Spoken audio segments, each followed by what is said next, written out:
Good afternoon, I'm Vashon Brown with the Midday News. A special welcome if you're watching on onespotmedia.com. Is there a deliberate attempt by the government to delay the tabling of the Auditor General's report on the Caribbean Maritime University CMU? Well, that's the question this afternoon as the parliamentary opposition raises alarm about the absence of the completed report. The details from TVJ's Andrea Chisholm. The Auditor General did an audit of the CMU last year following allegations of corruption. To date, the report has not been tabled in Parliament. Leader of Opposition Business in the House, Dr. Maurice Guy, raised alarm on Tuesday. The clerk just read out the list of items that have been tabled, and I asked announcements, and I asked what has happened to the AGD's report on the Caribbean Maritime University, because we were told today on questions that was asked of the AGD that the report was sent to the Parliament. Thank you. The matter I understand was to be delivered to the Speaker, and the Speaker will have it tabled.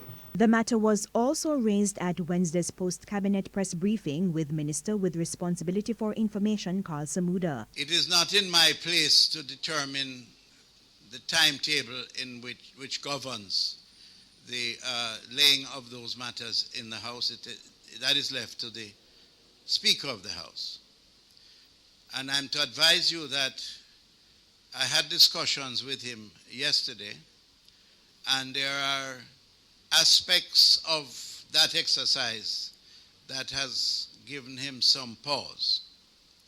And he has undertaken to advise Parliament prior to the next sitting of the House on exactly what his decision is.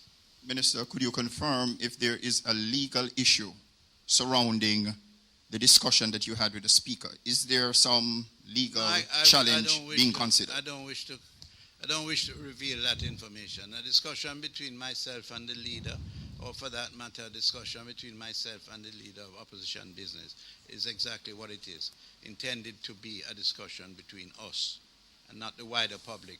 As soon as it becomes necessary to make a public announcement, then we will, absolutely. We're not nothing is going to be concealed, but there are times when you have to examine things very carefully and act very deliberately. But PNP General Secretary Julian Robinson told our news centre last night that the House Speaker has no authority to determine when reports are tabled. He has no authority to determine whether he tables it today or tomorrow. He should just table it in a timely manner. And we are concerned that he has provided no explanation for why this report has not been tabled. And we are not going to allow this issue to just die a natural death. The people of the country need to know what took place at the CMU.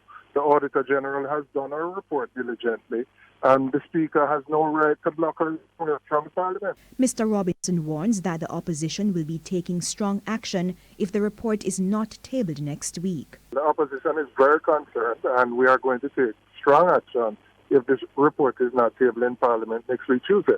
In fact, from all information, the Speaker got the report well in advance of the sitting, and he should have simply tabled the report. The CMU has been accused of operational breaches and misuse of public funds involving the Education Ministry. Last June, the Auditor General cited irregularities in a contract between the CMU and the Ministry for classroom repairs. She said the matter would be further addressed in the report on the CMU. Criminal charges have also been laid against CMU President Dr. Fritz Pinnock and former Education Minister Ruel Reid. Andrea Chisholm, TVJ News. The police say the man who was fatally shot during a police operation at the Mango Walk Country Club in Montego Bay, St. James on Monday was a major contract killer involved in several murders committed in St. Andrew. The man, Kimani Brown, also uses the alias Damien Mitchell. Deputy Commissioner of Police in charge of crime, Fitz Bailey, says the police have been tracking Brown since the killing of a security guard in Stony Hill Square, St. Andrew in December.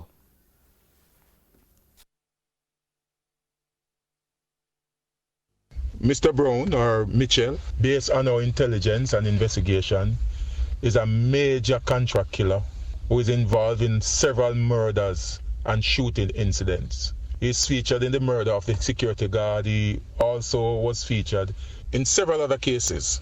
Along with Mr. Brown, 3 other persons were held, and they also are considered to be contract killers, and they are involved in several violent incidents.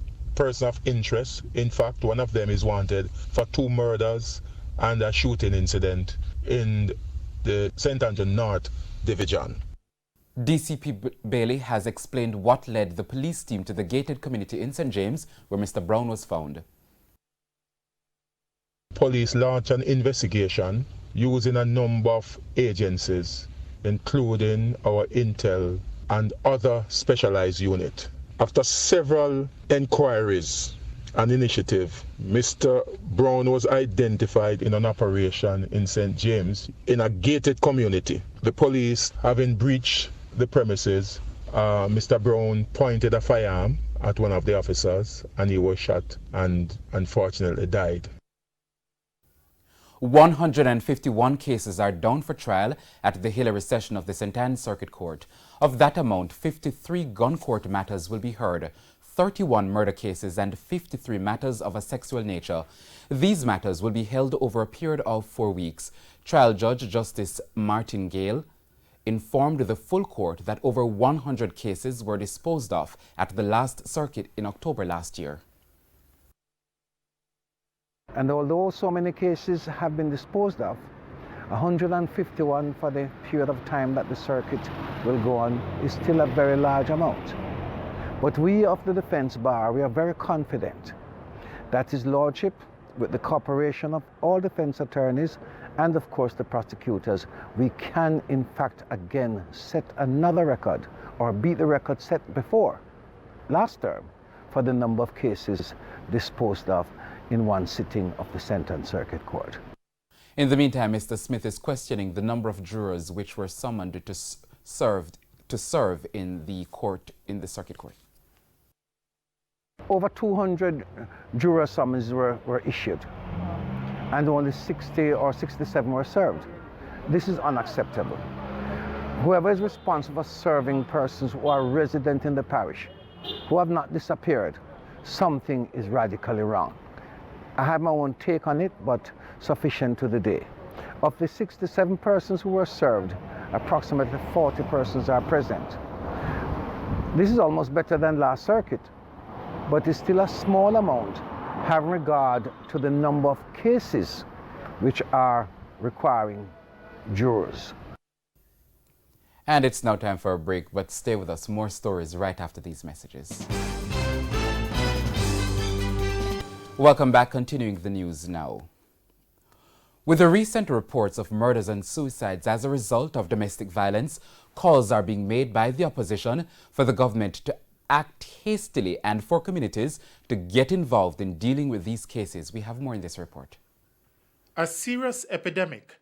That's how opposition spokesperson on gender Denise Daly has described the recent spike in domestic violence.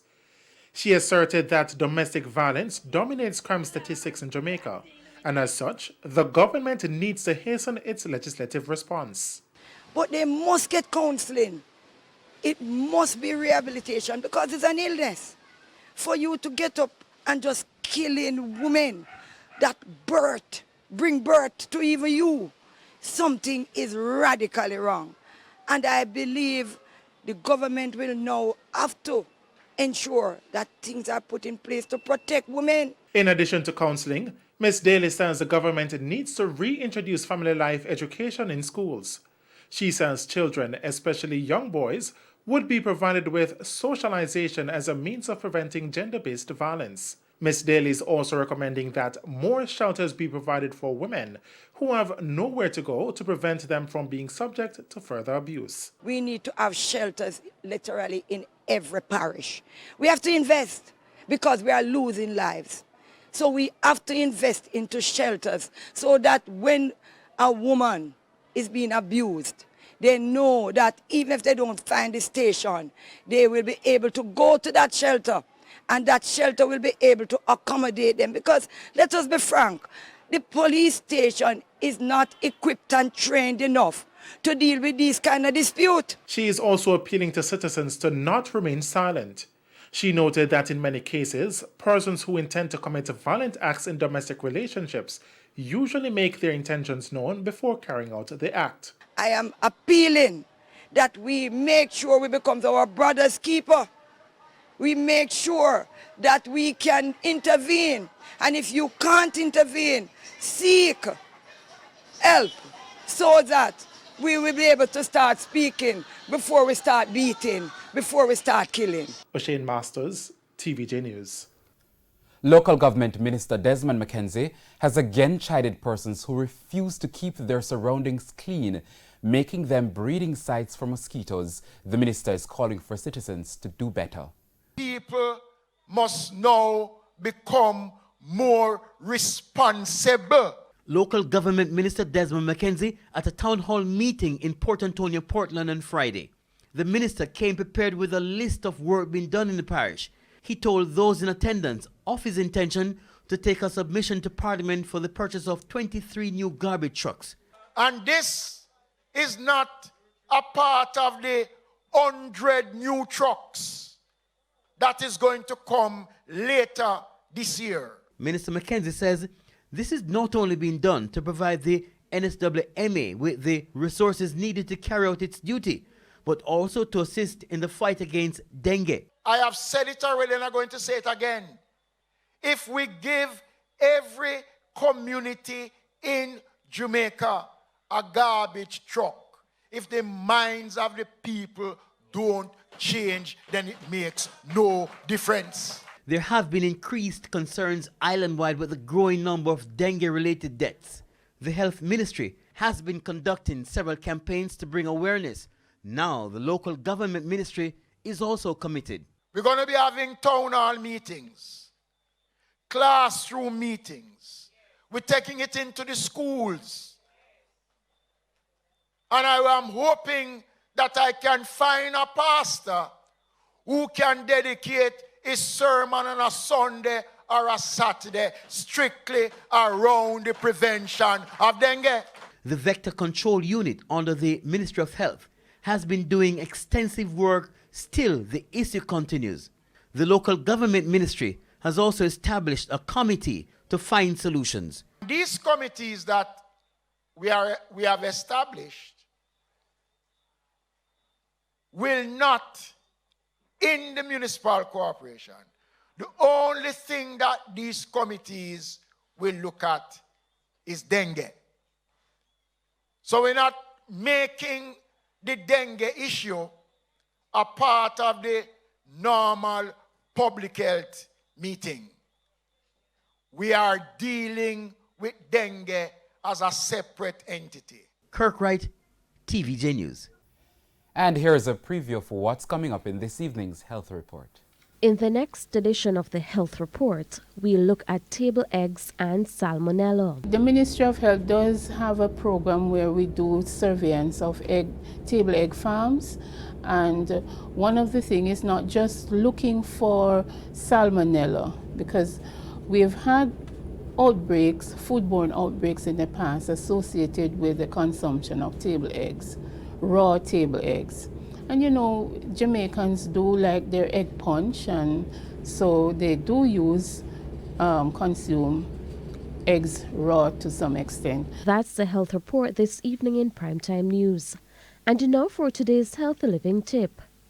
Consider buying and using pasteurized eggs and egg products which are widely available.